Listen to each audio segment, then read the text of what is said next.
بسم اللہ الرحمن الرحیم۔ ناظرین کرام، قوموں کی زندگی میں کچھ ایسے دن ہوتے ہیں جن میں ان کا جوش و خروش بڑھ جاتا ہے۔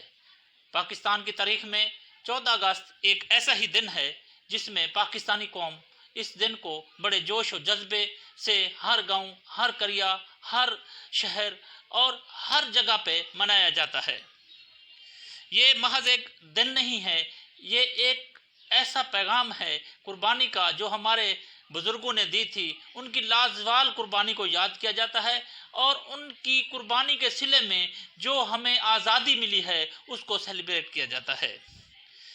ناظرین کرام، اس تاریخی دن کے پیش نظر آج ہم کچھ بات چیت کریں گے۔ اس حسین موقع پر میں تمام سامعین اور ناظرین کو سلام پیش کرتا ہوں اور جشن آزادی کی مبارکباد دیتا ہوں۔ اس غیر معمولی دن پر میں تمام لوگوں کو جو اس دن کی اہمیت کو محسوس کرتے ہیں، اس دن کو سیلیبریٹ کرتے ہیں، تمام لوگوں کو مبارکباد دیتا ہوں۔ مبارک ہو تمہیں یہ جشن آزادی، مبارک ہو، خوشی سے ہوگی ہر دل کی آبادی، مبارک ہو۔ یوم آزادی کا لفظ جو ہی زبان پر آتا ہے تو ہمیں تحریک آزادی کی ولولہ انگیز دور کی یاد آ جاتی ہے، جب برصغیر میں بچے، بوڑھے، جوان، جن کی زبان پہ ایک ہی نعرہ تھا کہ پاکستان کا مطلب کیا، لا الہ الا اللہ، بن کے رہے گا پاکستان، لے کے رہیں گے پاکستان، جو ہر بچے کی اور ہر بوڑھے کی اور ہر نوجوان کی زبان پر تھا۔ نوجوان، بچے، بوڑھے، عورتیں، تمام لوگوں نے جشن آزادی میں بڑھ کر حصہ لیا۔ ناظرین کرام، جشن آزادی ہم مناتے ہیں، اس کی تاریخی پس منظر میں جائیں تو ہمیں پتہ چلے گا کہ ہمارے بزرگوں نے یہ آزادی کوئی ان کو پلیٹ میں رکھ کر نہیں دے گی، چھین کر لے گی۔ ایک طرف انگریز کا ظلم و ستم جو اس برصغیر پر برسوں ہاں برس حکومت کرنا چاہتا تھا، جس کا یہ خواب تھا کہ وہ اس ملک پر، اس برصغیر پر صدیوں تک حکومت کرے۔ ایک طرف تو یہ انگریز، دوسری طرف جو تھا ہندو مسلمانوں سے اپنی غلامی کا بدلہ لینا چاہتے تھے۔ ان پر مسلمانوں نے سینکڑوں سال بلکہ صدیاں حکومت کی، وہ ان صدیوں میں مسلمانوں سے اپنا بدلہ لینا چاہتے تھے۔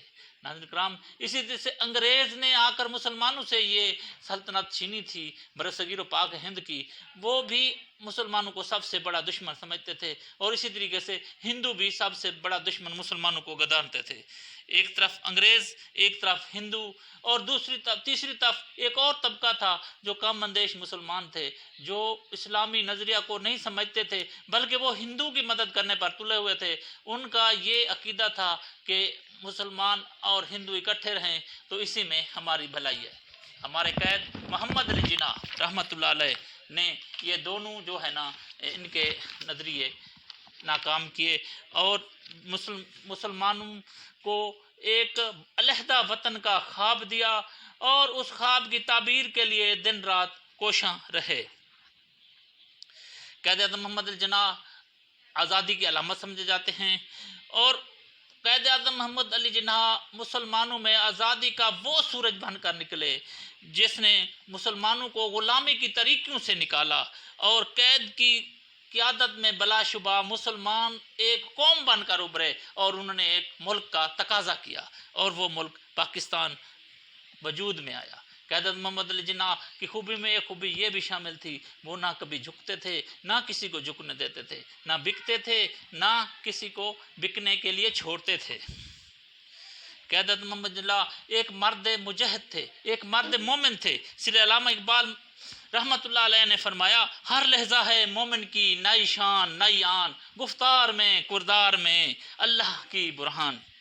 قائد اعظم محمد جناح نے اس ملت اسلامیہ کو ایک خاندان کی طرح اکٹھا کیا، ان میں ایک جذبہ پیدا کیا، مسلمانوں کی آواز آگے تک پہنچائی کہ مسلمان کیا چاہتے ہیں، دو قومی نظریہ پیش کیا۔ انہوں نے فرمایا ہندو اور مسلمان دو قومیں ہیں جو آپس میں کبھی مل کر نہیں رہ سکتے۔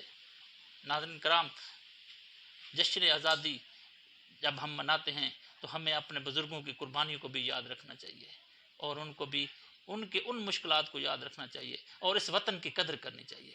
خدا حافظ۔